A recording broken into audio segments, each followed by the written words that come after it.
Yes, Virginia, after 20 years, I'm still making vision boards.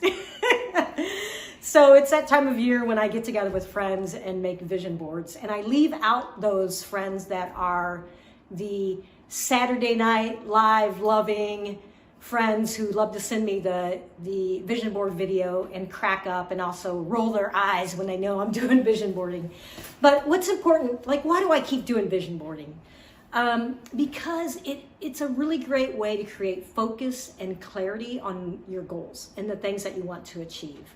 By putting these visual representations of what you want to be, do, and have, it really pulls you towards realizing, manifesting, activating those things in our lives. Have fun with it, do a vision board, and if you do one, let me know. Put a note below.